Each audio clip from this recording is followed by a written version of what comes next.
L'année 2019 marque le 50e anniversaire également de l'adoption de la première loi sur les langues officielles. C'est sur cette toile de fond donc on parle de moderniser la loi, de donner un nouvel élan à la dualité linguistique et surtout de réaffirmer l'importance du français et de la francophonie au pays. Mais quelle francophonie? À l'intérieur de l'aménagement linguistique, il y a l'aménagement de diverses diversités. Les immigrants et les immigrantes, et dans ce groupe, les jeunes et les femmes issues de l'immigration, trouvent-ils pleinement leur place dans cette francophonie? Francophonie qui tient à réaffirmer sa légitimité. Donc, cette 13e journée de réflexion sur l'immigration francophone, aujourd'hui, on va réfléchir aux enjeux de ces visages de la diversité qui vivent au sein d'une francophonie animée par un projet social majeur, 50 ans après les premières et les grandes avancées linguistiques de 1969.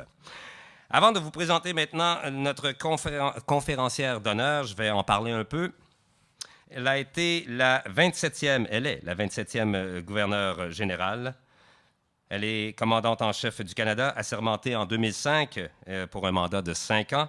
Dès la fin de ce mandat, eh bien, les Nations unies ont immédiatement fait appel à elle en qualité d'envoyée spéciale à l'UNESCO dans le but de soutenir les efforts de reconstruction en Haïti, son pays natal dévasté cette même année en 2010.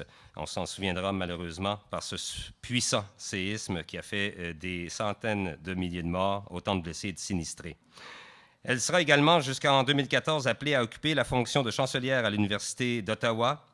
Michaëlle Jean deviendra ensuite la 3e secrétaire générale de la francophonie, un poste qu'elle a occupé avec la plus grande des énergies, et ce jusqu'en 2019, en début d'année.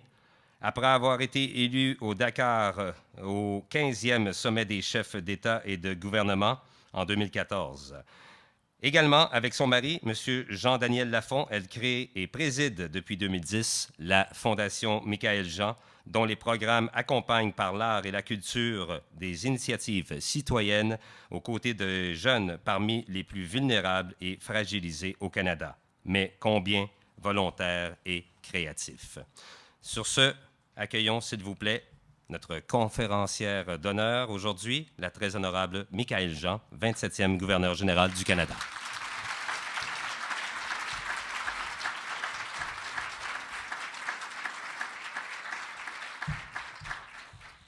J'aurais aimé que Stéphane dise aussi que nous avons été collègues, n'est-ce pas? 18 ans comme journaliste à la télévision publique de Radio-Canada, les réseaux français et anglais. Et merci beaucoup Stéphane Côté, c'est un bonheur de vous retrouver ici et que vous portiez aussi à la face du Canada, je dirais, et à la connaissance du Canada, ses réalités et ses accomplissements réalisés par la francophonie canadienne. Merci beaucoup. Merci Stéphane. Honorable Léna Metlège-Diab, ministre de l'Immigration, responsable des affaires francophones et acadiennes de la Nouvelle-Écosse. Vous savez, Madame la ministre, ce qui est formidable, c'est que vous, d'origine libanaise, n'est-ce pas, portiez avec autant de force le patrimoine acadien et l'histoire de cette francophonie au Canada. La Nouvelle-Écosse, et cela me frappe toujours, est une terre de pionniers. J'aime dire ça. Vous êtes saisis lorsque vous parlez aux néo-écossaises et aux néo-écossais, qu'ils vous diront toujours « mon grand-père, ma grand-mère, mon père, ma mère ont été ou a été première pour faire avancer telle chose ou telle autre, telle action ou telle autre » et c'est absolument fabuleux. Vous sentez qu'il y a ici une espèce de fierté du patrimoine. Vous avez aussi une communauté noire d'implantation historique dont les combats sont également mémoriaux, que l'on pense à Africville ici, et l'on trouve dans la jeunesse noire néo-écossaise encore voilà, cette inscription dans la continuité de combats importants. Monsieur Jean Johnson, président de la Fédération des communautés francophones et acadiennes du Canada, la FCFA, je veux vous saluer aussi et vous remercier de m'inclure aujourd'hui dans ce moment de réflexion. Je veux saluer aussi le vice-président, un autre Johnson, Justin Johnson, qui me disait que vous, Monsieur le Président, êtes de l'Alberta, alors que Justin est du Manitoba, et que vous vous êtes découverts tous les deux un ancêtre commun.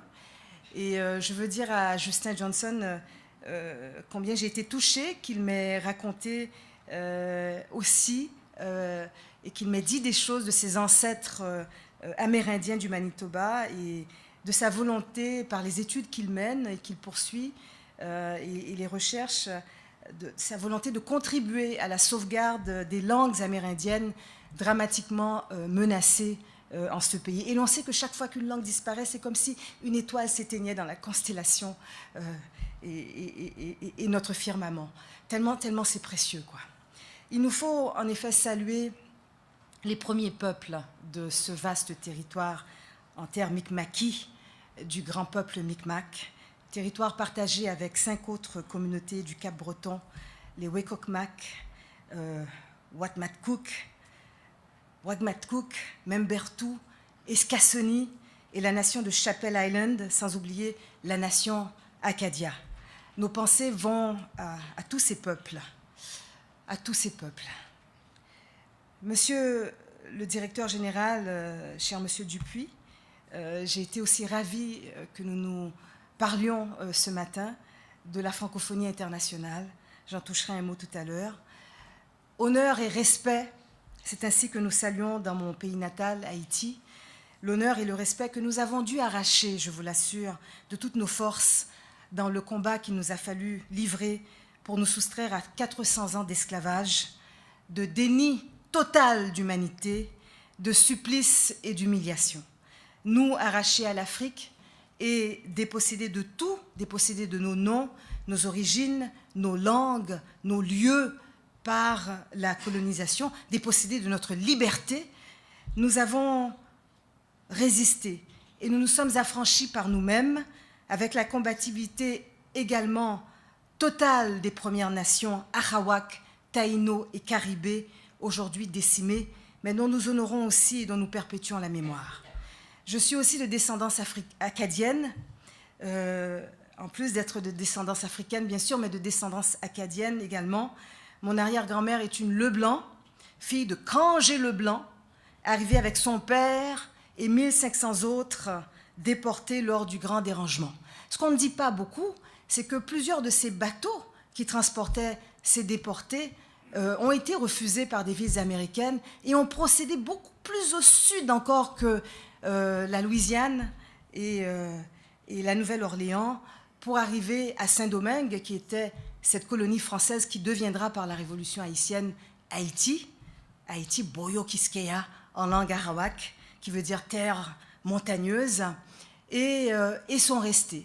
On les appelait les petits blancs, ils arrivaient avec rien du tout, des fois un simple baluchon, ils n'avaient pas de fortune, mais ils étaient des artisans très vaillants et ils ont refusé le système plantationnaire, ils ont refusé le système esclavagiste, ils ont été réduits souvent au fer et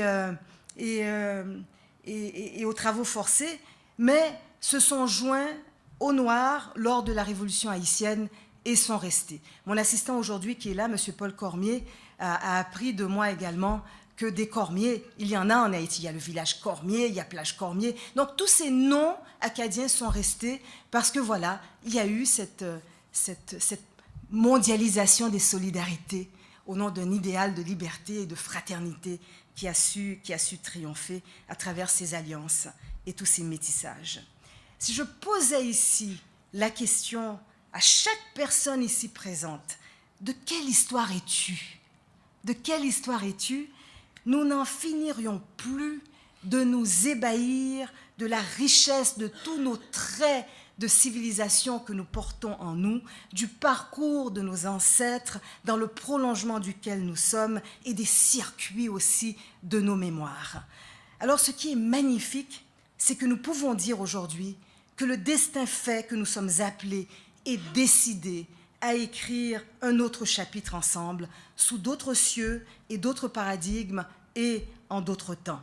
Cette alliance est le triomphe, je pense, de la vie sur la barbarie et sur le pire. C'est le triomphe de la vie et c'est un combat qu'il nous faut continuer. Je salue les représentantes et représentants des secteurs académiques, communautaires et gouvernementaux qui sont ici et qui ont beaucoup de pain sur la planche. Et c'est justement de cela dont il sera question aujourd'hui, et en mettant carte sur table au sujet des défis à relever ensemble, ne serait-ce que sur le simple plan humain. Et c'est sur ce plan humain aussi que nous tenons à avancer. Nous avons besoin les uns des autres et nos destinées sont liées. Alors, mesdames, messieurs, chers amis, en ce 20 mars, Journée internationale de la francophonie, je veux saluer les Acadiennes et les Acadiens, les francophones de la Nouvelle-Écosse et de tout le Canada ici réunis. J'aime, en vous regardant et en m'adressant à vous, tous ces visages de la francophonie canadienne, toutes nos expériences et nos perspectives réunies, nous qui sommes de tant d'horizons différents et qui avons décidé de persévérer ensemble.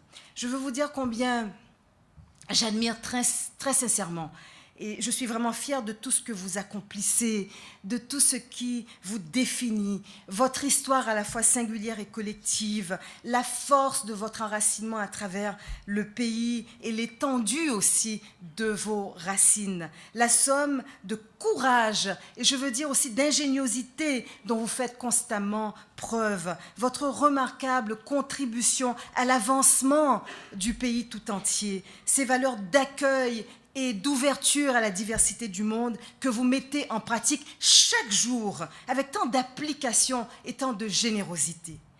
Ce qui fait la plus-value des communautés francophones du Canada, c'est vraiment ce supplément d'âme, il faut l'appeler ainsi, et de solidarité qui vous caractérise. Gouverneur général du Canada, j'ai eu l'immense chance, et je tiens à en parler comme un grand privilège de vous voir à l'œuvre. Et mon mari, le cinéaste et documentariste Jean-Daniel Lafont, a lui aussi aimé prendre le temps d'aller à la rencontre des collectivités francophones en situation minoritaire à travers le pays pour bien entendre, pour bien comprendre les défis que vous affrontez, les actions et les solutions aussi que vous engagez avec tellement de vigueur. Nous n'avons jamais cessé de répercuter cette grande vitalité. Vous êtes tout sauf des communautés en voie de disparition. Vous tenez le pari de la résistance dans la persévérance et la revendication de vos droits. Et nous continuons de le dire chaque fois que nous en avons l'occasion, non seulement ici au Canada, mais aussi à l'étranger, partout à travers le monde.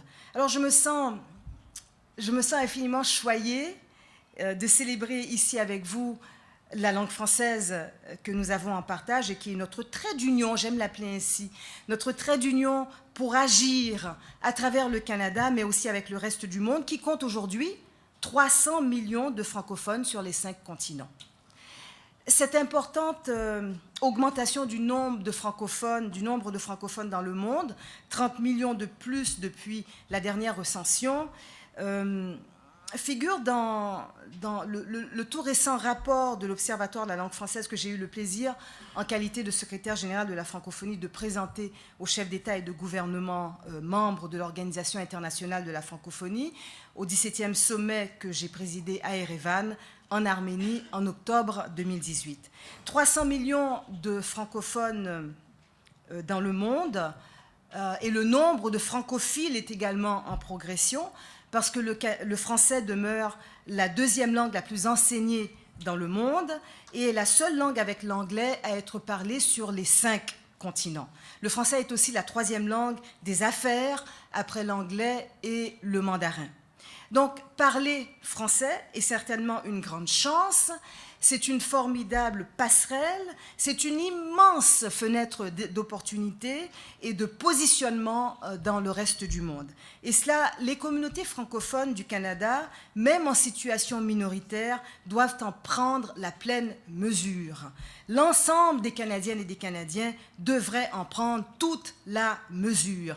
Et quelle belle occasion d'ailleurs de le dire et de l'affirmer de toutes nos convictions et de le manifester avec beaucoup d'imagination et d'énergie en mobilisant les communautés francophones à travers le pays en cette année 2019 qui marque le 50e anniversaire de l'adoption de la première loi sur les langues officielles au Canada. J'imagine que la Fédération des communautés francophones et acadiennes, la FCFA, que je remercie de m'avoir convié ici à Halifax, a un plan de communication et d'animation stratégiquement bien ficelé pour cette occasion. Une occasion à saisir car elle est importante. Sachez que vous pouvez en tout cas compter sur moi et que c'est avec le plus grand plaisir que je voudrais m'y associer et avancer à vos côtés en ce moment clé pour nous, les francophones du Canada. Car le bilinguisme, nous francophones, nous l'incarnons, nous le vivons pleinement, nous lui donnons un sens et nous nous l'approprions. Nous n'avons pas le choix, direz-vous, d'autant plus en situation minoritaire, mais jamais, au grand jamais, vous n'avez succombé au mauvais augure. Jamais les communautés francophones en situation minoritaire ne se sont laissées aller ni résignées à l'assimilation. Vous résistez.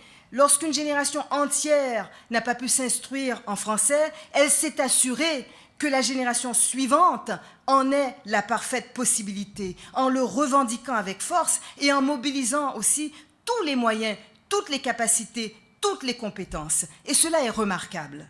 Ce que nous, francophones, défendons haut et fort, c'est le bilinguisme comme un bien commun. Comme un bien commun. Ce que nous disons aussi avec une égale conviction, c'est que la pérennisation de la langue française, l'épanouissement et l'investissement dans la francophonie canadienne ne doit pas être l'affaire uniquement des francophones, ne doit pas concerner que les francophones, mais doit être l'affaire et le souci constant de tous les Canadiens. En ce 50e anniversaire de l'adoption de la première loi sur les langues officielles au Canada, n'est-ce pas les communautés francophones qui font que le bilinguisme dans ce pays soit encore un fait tangible, que le Canada puisse s'affirmer en ce sens à la face du monde et s'enorgueillir? Et qui s'assure que le français soit toujours enseigné partout au Canada, que des institutions et des programmes le permettent?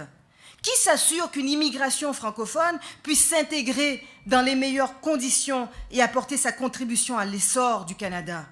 Qui s'assure que l'égalité des droits soit effective dans ce pays, en français et en anglais? Et qui y veille avec la plus grande vigilance? Qui, sinon vous, les communautés francophones, qui êtes les vigies de la francophonie au Canada et de surcroît du bilinguisme? Vous qui rappelez sans cesse que sans ce formidable patrimoine linguistique et d'une très riche diversité, le Canada ne serait pas le pays au large rayonnement que nous connaissons. Et vous voici encore, bien sûr, à pied d'œuvre, face à la nécessité de moderniser la loi sur les langues officielles, de donner un nouvel élan à la dualité linguistique comme un projet social et surtout de réaffirmer l'importance du français et de la francophonie au pays. Et votre engagement est d'autant plus précieux que vous ne baissez jamais la garde. Jamais vous ne baissez la garde. Et c'est donc pour moi un immense plaisir de me joindre à vous à Halifax, en particulier pour cette 13e journée de réflexion organisée par la Fédération des communautés francophones et acadiennes sur ce thème très cher à mon cœur, l'immigration francophone. L'immigration francophone. J'aimerais bien un verre d'eau, s'il vous plaît. Et je veux dire merci à Guillaume Deschênes-Thériault et à Yasmina Boubzari de m'avoir convié. Et nous avons pris le temps, tous les trois, d'en parler longuement ensemble. Merci beaucoup, Stéphane, merci. Dans les termes choisis pour vos échanges et qui sont, je tiens à vous en féliciter, tellement justes, à savoir comment l'aménagement linguistique est aussi un aménagement de cette richesse qu'est la diversité culturelle et un projet essentiel de cohésion sociale. Comment faire pour que les immigrants et les immigrantes, tout particulièrement les jeunes et les femmes issus de l'immigration, trouvent pleinement leur place dans cette francophonie qui tient à réaffirmer toujours sa légitimité? Et j'ajouterais comment, en définitive, penser l'immigration dans ces termes, c'est aussi contribuer à construire résolument un nouvel humanisme. Un nouvel humanisme. Vous comprendrez qu'il est impossible pour moi d'aborder ce sujet sans prendre appui sur mon expérience, l'histoire qui est la mienne et qui fait écho à celle de tant d'autres qui ont trouvé refuge, ont trouvé une vie, ont trouvé une citoyenneté pleine et entière et un avenir ici au Canada. Ce n'est pas peu et c'est une joie, vous avez raison Stéphane de le dire ainsi, c'est une joie. D'ailleurs, nous sommes ici à Halifax qui a été l'un des ports d'entrée, n'est-ce pas, Pier 21, de tant de réfugiés et de migrants au Canada, avec pour principal bagage leurs souvenirs, quelques effets, leurs épreuves, leurs blessures, leur courage, mais surtout leur rêve de contribuer à l'édification de ce pays, de toute leur force de travail, de toutes leurs expériences et leurs compétences. C'est cela aussi l'apport inestimable de l'immigration. Lorsque je parle de l'arrivée de ma propre famille dans ce pays, c'est chaque fois comme si c'était hier. C'est chaque fois comme si c'était hier. Ce que je dirais en toute franchise n'engage que moi et vous interpellera peut-être aussi. En toute franchise, parce que pour bien faire, pour avancer, il faut bien nommer, il faut prendre en considération, et je crois comprendre que telle est l'intention ici, de prendre en considération tous les défis à relever, toutes les situations aussi à accompagner. Voici une histoire, donc celle de ma famille, qui n'a pas quitté Haïti par choix. Elle y a été contrainte, comme des centaines de milliers d'autres familles haïtiennes et dans des circonstances très éprouvantes. Nous avons fui le régime de terreur, de répression brutale et de prédation de François Duvalier, de funeste mémoire Papadoc, qui a jeté dans l'exil des centaines de milliers de réfugiés et de migrants plongés dans l'insécurité, dans la misère, dépossédés de leurs droits fondamentaux et de leurs moyens de vivre, voire de survivre. Si je m'en souviens, c'est que j'avais l'âge d'en être consciente. Une conscience cependant très aiguisée par l'éducation que j'ai reçue de parents, enseignants et directeurs d'école qui nous apprenaient à nous, leurs enfants, comme à leurs élèves, que l'indifférence n'était pas et ne pouvait jamais être une option, qu'il nous fallait comprendre et voir même ce qui heurte, même ce qui fait craindre, ce qui est difficile, ce qui horrifie et ce qui fait mal. Des parents qui portaient la responsabilité de former des êtres pensants, de futurs citoyens et citoyennes, et qui pensaient que cela devait commencer au berceau, et qui encourageaient le discernement, l'appréciation des faits et la pensée critique. Donc mon enfance n'a jamais été une bulle d'innocence. Une bulle d'innocence, et cela dès mon plus jeune âge. Je savais, je voyais, je me sentais concernée. J'ai été témoin de choses traumatisantes, d'une violence inouïe, d'exécutions publiques, de disparitions, d'arrestations, de la terreur et de la censure. J'ai vu de près la pauvreté extrême, l'égoïsme et l'injustice. Et mes parents disaient, ne détourne jamais le regard, et tu peux faire la différence, déjà par ta simple conduite. Mes parents ont tour à tour été arrêtés, mon père a été torturé et laissé presque pour mort lorsqu'ils l'ont jeté devant notre maison dans un état abominable, couvert de sang, son sang, mais aussi celui de son camarade de cellule qui est mort dans ses bras au bout de ses forces, et le visage complètement tuméfié. Il nous a fallu nous cacher, il nous a fallu trouver une ambassade qui veuille bien nous abriter. Partir était devenu une question de vie ou de mort. Et nous avons réussi à nous extraire du cauchemar, à obtenir l'asile au Canada. Et c'est au Québec que nous sommes arrivés, d'abord dans la petite ville de Thetford Mines, dans les années 60, où la province décidait de laïciser le système éducatif et cherchait des compétences francophones, des professeurs francophones pour y arriver. Mon père a eu un poste au collège de Thetford Mines et je me souviens encore, et je n'oublierai jamais l'esprit dans lequel nous avons été accueillis. Je n'oublierai jamais la famille Côté qui nous a vraiment adoptés. Des gens humbles. Monsieur Côté travaillait dans les mines d'amiante, il y laissait sa santé, il y a laissé ses poumons. Madame Côté faisait, comme elle disait, des ménages chez les patrons de la mine. Des gens d'une humilité, mais d'une générosité infinie, qui nous aidaient, voilà, à faire nos premiers pas aussi dans la neige. Nous sommes arrivés en plein hiver, par un mois de février extrêmement froid. Je me souviens combien ils avaient du mal même à imaginer et à comprendre d'où nous venions, mais ils avaient du cœur. Je me souviens de l'école, la petite école où les enfants venaient tous les matins nous voir, ma sœur et moi, les deux petites noires qui arrivaient, nous dépouiller de toutes nos plures, parce que ma mère nous surhabillait, et qui nous regardait ébahis, parce qu'on arrivait, on avait du mal à marcher, tellement ma mère avait peur qu'on ait froid, et qu'on était surhabillés. Et ces manteaux, nous les avions reçus aussi des côtés. Et bien sûr, pour nous, c'était difficile de devenir l'objet de curiosité. On nous regardait beaucoup, on nous touchait. Et bon, voilà, c'était particulier. Et il a fallu un temps d'adaptation. Nous n'avions plus de repères. Et nous savions combien pouvoir s'exprimer, se faire comprendre était déterminant. Mais nous avions tout de même le sentiment d'un très, très grand isolement. Puis de Thetford Mines, nous déménagerons à Saint-Hyacinthe. Ma mère craignait la poussière d'amiante qui tombait comme une neige sale en plein été à chaque explosion dans la mine. Nous voulions nous rapprocher aussi de Montréal, où une communauté haïtienne prenait racine. Et puis ce fut aussi, voilà, une autre catastrophe dans notre vie. On ne le dit pas, le sujet est sensible, mais dans l'exil, en moyenne, un couple sur deux éclate.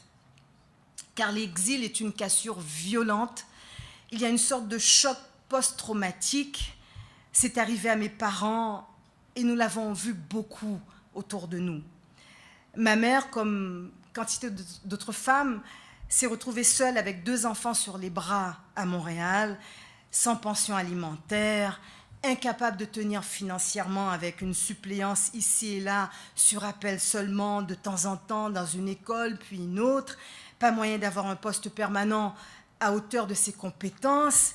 Elle se tournera vers une manufacture de vêtements, du travail à la chaîne assez exténuant, au salaire minimum, mais au moins un salaire garanti chaque semaine.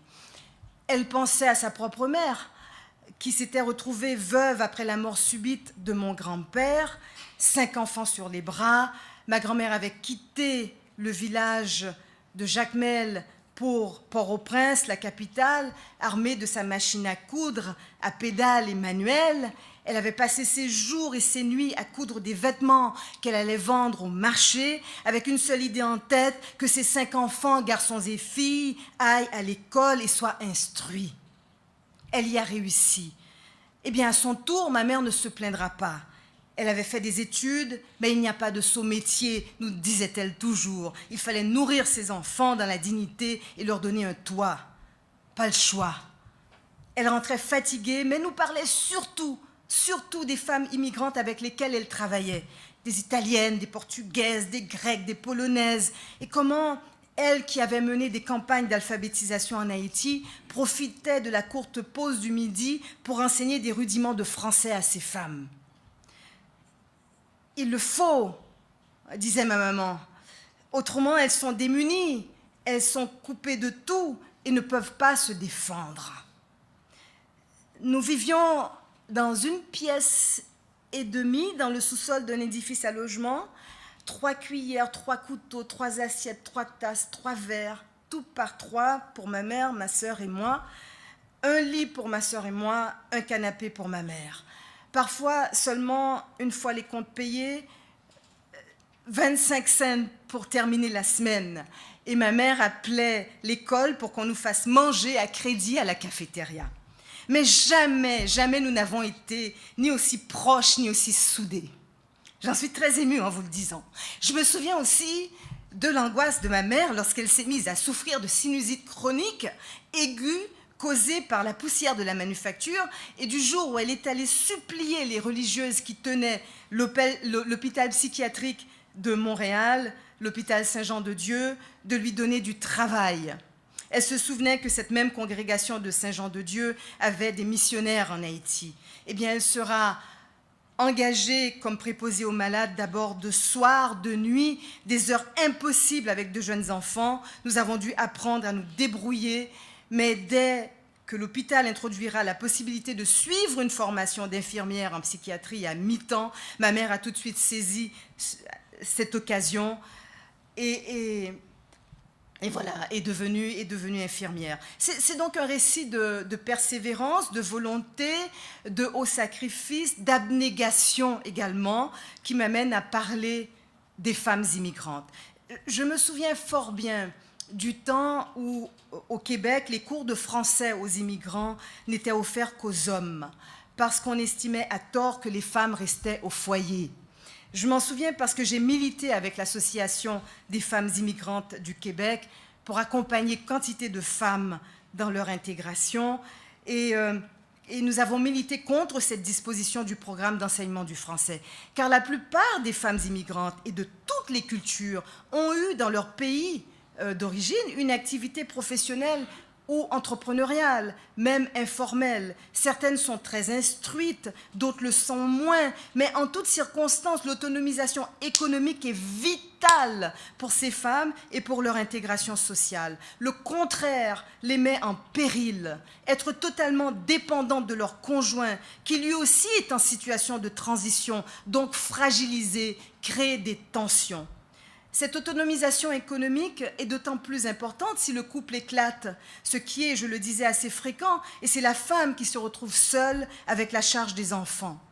L'expérience pour nombre de femmes immigrantes en arrivant dans un pays comme le Canada, c'est aussi celle de découvrir qu'elles ont des recours, que leurs droits sont reconnus, qu'elles peuvent aussi pousser plus loin leur éducation, qu'elles peuvent décider pour elles-mêmes. Ce qui a été déterminant pour nous, c'est de sentir que nous n'étions pas seuls, qu'en toutes circonstances, il y avait des programmes, des centres, des associations communautaires ou de quartier, des services d'aide et d'information. Et c'est cette solidarité qui fait toute la différence. L'isolement est toujours un facteur de risque. Or, se sentir accompagné donne confiance. Pour ces services d'accompagnement, il faut aussi s'assurer d'intégrer des personnels issus également de l'immigration et qui sont passés par là, qui savent, qui connaissent les besoins et qui peuvent rassurer la personne nouvellement arrivée.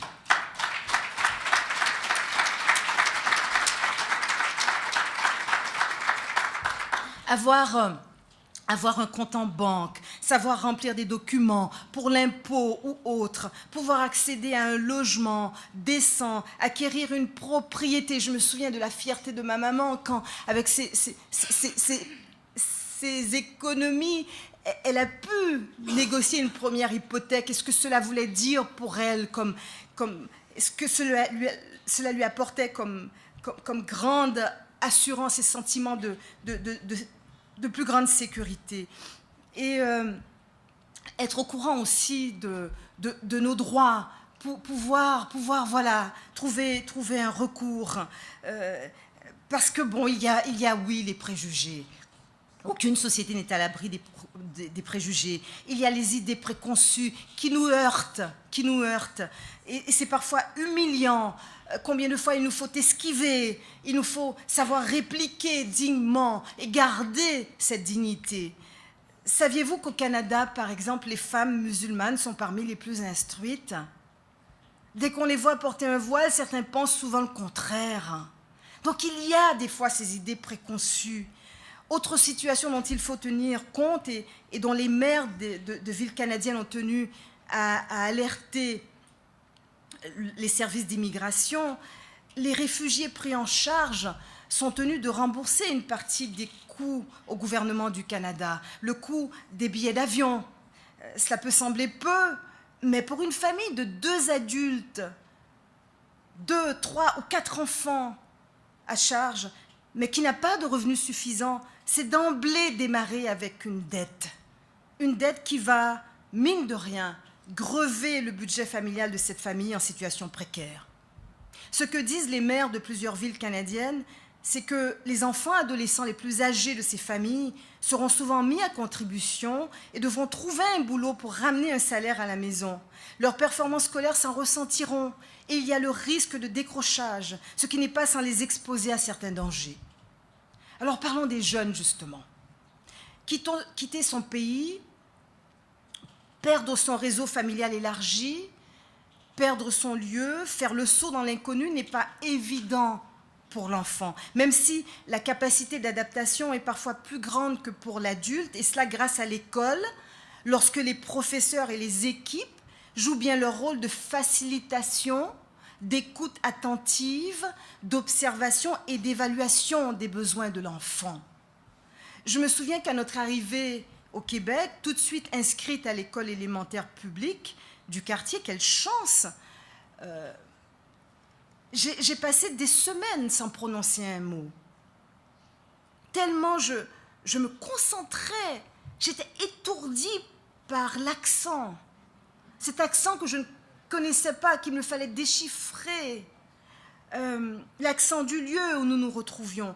Il me semblait bien que nous parlions la même langue, mais la différence de nos accents était tellement troublante. Il y avait tout un vocabulaire, certains mots qui me laissaient perplexe et auxquels je devais me faire. Et la prof pensait vraiment que j'avais un retard d'apprentissage. Et vous savez, un mauvais diagnostic peut aussi gravement pénaliser l'enfant, qui pourtant essaie seulement de se faire et de s'adapter à une situation nouvelle.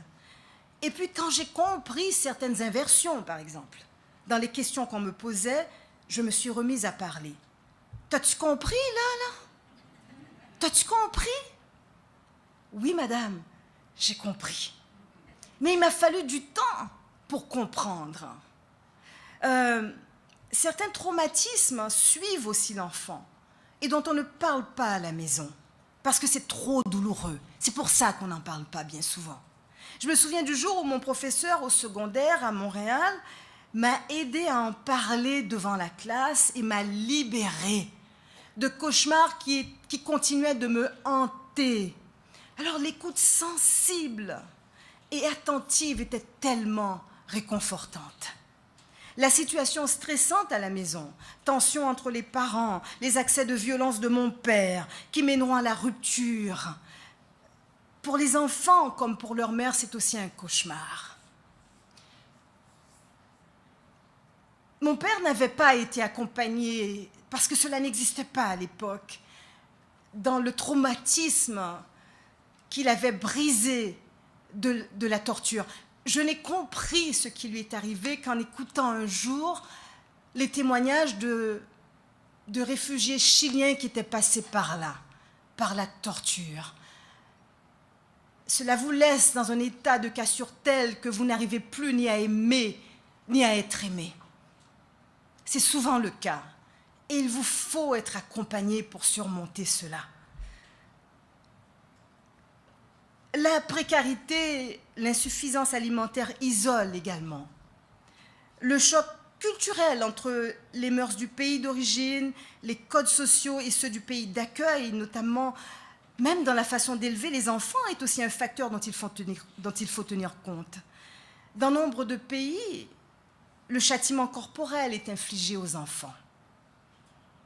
Les enfants frappés, battus par leurs parents, comprendront aussi assez vite qu'ils ont des droits et des recours lorsque la question sera soulevée à l'école.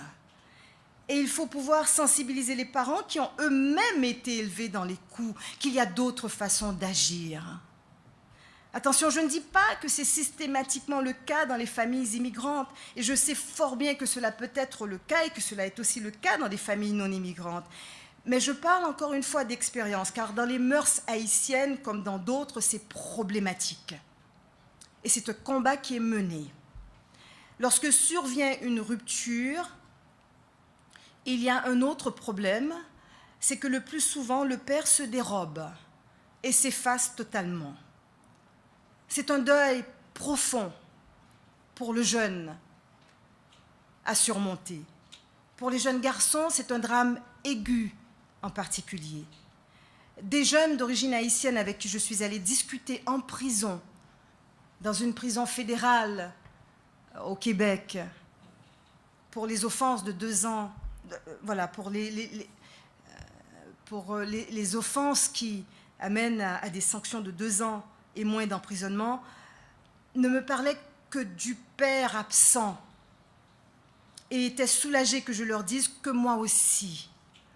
Et comment on accepte qu'un homme ne se sente pas à la hauteur ou ne soit pas à la hauteur. Alors ils me parlaient de leur mère avec fierté et avec tellement d'amour, parce que la mère était le rempart. J'ai vu de ces jeunes hommes reprendre vie et se sortir du sentiment d'avoir été largués en appréciant la qualité de présence inconditionnelle de leur mère et d'autres figures significatives.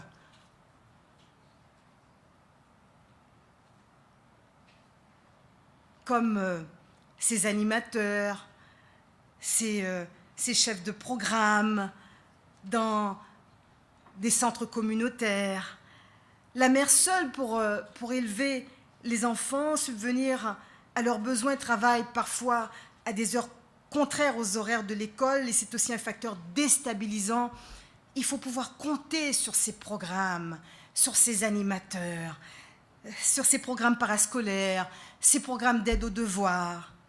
Des enfants, des jeunes livrés à eux-mêmes sont en danger, en particulier dans nos sociétés très consuméristes. Tout cela pour dire qu'il faut plus que jamais, comme on dit en Afrique, un village. Il faut un village, mais il faut tout faire pour ne pas tomber dans le piège du mauvais village qui se substitue aux parents et à la communauté. Et ce mauvais village peut être une organisation criminelle. Parce que les organisations criminelles ont l'art aussi de la petite tape sur l'épaule, alors qu'ils entraînent des jeunes dans des actions qui les mettent en danger. Donc les jeunes ont besoin de protection, ils ont besoin de lieux sûrs après l'école, ils ont besoin de ces figures significatives, je le disais, dans leur vie et qui les accompagnent. Associations de quartier pour la jeunesse, des activités sportives ou créatives, il faut les tenir occupés. Les parents, même quand il y en a 2, sont fatigués ou parfois ont plus qu'un boulot pour joindre les 2 bouts, donc sont beaucoup absents. Loin de moi l'idée de dresser un portrait négatif ou alarmant, mais ce témoignage a pour but au contraire de valider votre volonté de tenir compte de l'autre qui tente de se reconstruire, de l'accompagner dans ce travail inouï sur soi pour renaître à soi-même, de tenir compte de son histoire et de ses premiers pas dans un nouvel environnement de vie. Les migrants, les migrantes, les enfants issus de l'immigration ne sont pas un problème, ils sont plutôt un apport enrichissant, mais ont besoin de sentir un environnement solidaire et bienveillant, sûr et accueillant. Nombre d'entre nous arrivons souvent en situation de grand dénuement, fragilisés, mais nous avons tellement à offrir, nous avons tellement à redonner, nous avons une volonté incroyable de nous dépasser, d'ajouter un nouveau chapitre à notre vie, de reconsidérer même certaines de nos façons d'agir, de penser et d'aller de l'avant. Et ça, il faut aussi il faut aussi que les entreprises, les employeurs le comprennent et investissent dans ces hommes, ces femmes qui ont tant à offrir. Vivre dans un état de droit, avoir accès à l'éducation, à un logement, pouvoir travailler, gagner sa vie dignement, se sentir en sécurité. Et chaque fois qu'une difficulté survient, sentir qu'il existe des recours, une communauté attentive et prévoyante, tout cela est déterminant. Et tout cela nous permet de vite trouver ses marques, étendre ses racines et entrer dans le corps social avec assurance. Alors, lorsque je vois combien les communautés francophones, vous toutes et vous tous ici, avez à cœur de soutenir une immigration réussie, de voir un accompagnement à échelle humaine, avec une volonté d'être ce village qui veut grandir aussi avec l'autre, s'instruire de l'expérience de l'autre et partager la sienne avec l'autre, dans l'esprit de fraternité et de solidarité qui nous permet de bien vivre ensemble, je tiens à dire que c'est bien cela, l'humanisme. C'est d'un humanisme dont il est question, et rien n'est plus édifiant. La francophonie canadienne a besoin d'accueillir d'autres francophones, bien sûr, pour s'assurer de garder une masse démographique constante qui pèse dans la balance au Canada. Ce qui est en jeu, ce sont des droits et des acquis à consolider pour plusieurs générations. Alors je vois à votre façon de vous assurer que l'humain soit bien placé au centre de ce projet de société. Je reconnais là une démarche exemplaire de la francophonie canadienne, riche d'enseignements pour l'ensemble du Canada. Ne serait-ce qu'à travers la mission que s'est donnée aussi ma fondation, la Fondation Michaël Jean, qui accompagne des jeunes à risque partout au Canada, je vois tant de solitude et de détresse dans notre pays. Je vois aussi tant de raisons d'espérer, en travaillant aux côtés de tous ces jeunes, certains issus de l'immigration, mais pas seulement, qui ne demandent pas mieux que de compter pour quelqu'un et pour quelque chose, et qui engagent avec courage des initiatives citoyennes tellement créatives, avec une façon émouvante d'utiliser les arts pour se raconter, se rejoindre, être ensemble, en sécurité, se faire entendre, ouvrir des espaces de dialogue, combien essentiels pour se sortir de situations très éprouvantes. Je les vois proposer et mettre en œuvre des solutions pour revitaliser leur milieu de vie, leur quartier, la communauté, la ville dans laquelle ils habitent. Chaque geste de ces jeunes témoigne d'un désir d'appartenance et de faire corps, d'une impressionnante maturité et d'une grande sensibilité, tout sauf l'indifférence. Alors il faut lever pour eux et avec eux des obstacles considérables, il faut briser l'indifférence et le chacun pour soi, il faut agir pour protéger et sauver des vies. En ce 20 mars, nous célébrons la Journée internationale de la francophonie. Eh bien, demain, 21 mars, sera quoi? La Journée internationale de l'élimination de la discrimination raciale. Or, dans les deux cas, n'est-ce pas de fraternité, de solidarité dans la diversité dont il est question? N'est-ce pas une quête de sens, d'équité et de justice pour, oui, un nouvel humanisme? La francophonie canadienne dessine parfaitement et résolument les contours de cet idéal, dont l'humanité a infiniment besoin, par ces temps troublants où l'on voit ressurgir la haine de l'autre, la polarisation, le repli sur soi, les idéologies meurtrières, les extrémismes violents et la radicalisation. Donc sachez que ce que vous entreprenez avec tant d'énergie et de cœur est aussi une forme de vigilance nécessaire pour vaincre ces accents de fureur et barrer la route à ce déferlement insensé. Notre minute de recueillement tout à l'heure était réconfortante. Merci Stéphane. Merci Stéphane Côté. Pendant 4 ans à la tête de la francophonie, j'ai sillonné le monde et j'ai vu les effets dévastateurs de cette fureur et de cette haine. j'ai beaucoup mobilisé pour mettre en œuvre des initiatives, oui, de lutte contre cette déferlante. Je pense par exemple à cette immense et inédite mobilisation de jeunes. Nous avons su rejoindre 5 millions de jeunes à travers la francophonie planétaire avec cette initiative que nous avons su nommer « Libre ensemble ». Libre ensemble, libre de créer, de penser, d'inventer, d'innover, de nous rencontrer, d'agir et d'avancer ensemble. Parce que ce qui est mis en péril, c'est aussi cette possibilité d'être ensemble et libre ensemble. Et les jeunes, tout de suite, ont répondu avec bonheur, en disant oui, ce qu'il nous faut, c'est vivre ensemble, mais vivre libre ensemble.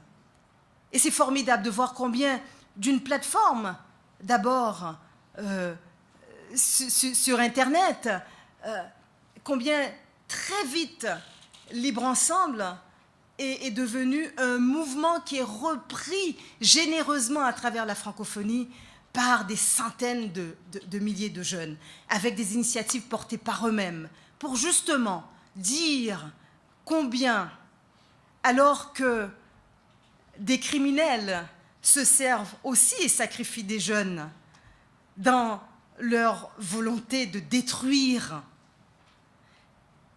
beaucoup de jeunes qui sont plus nombreux dans l'histoire de l'humanité que jamais. On n'a jamais vu démographiquement autant de jeunes dans l'histoire de l'humanité, savent qu'ils ont la force du nombre et savent qu'il est important aussi qu'ils soient de la partie pour lutter contre cette déferlante de haine et que sans eux rien n'est possible. Et se mobilise en se disant nous sommes beaucoup plus nombreux encore, par centaines de millions, à vouloir d'un monde autre que celui-là. Et je dirais qu'il a été très, très gratifiant de mobiliser ce que j'appelle toutes nos armes de construction massive dans la francophonie internationale. L'éducation, la culture, le dialogue, l'état de droit, la démocratie, le respect des droits et des libertés, pour faire en sorte justement que ceux qui cherchent à déstabiliser partout, et souvent sans foi ni loi dans la plupart des cas, pourquoi ? Pour dégager les circuits de leur trafic. Et c'est ça, au fait, l'enjeu. Tous les trafics. Trafic de drogue, trafic d'armes, trafic d'êtres humains, trafic de faux médicaments. Vous n'avez pas idée. Et c'est ce contre quoi la francophonie s'est aussi mobilisée pour agir avec la plus grande énergie, pour plus de synergie dans la francophonie, plus de coopération, plus de volonté d'agir ensemble. Voilà. Donc, sur ce témoignage, je tenais à vous dire combien ce à quoi vous contribuez est plus grand encore que tout ce que nous pouvons imaginer et est absolument essentiel pour la marche de l'humanité. Merci beaucoup.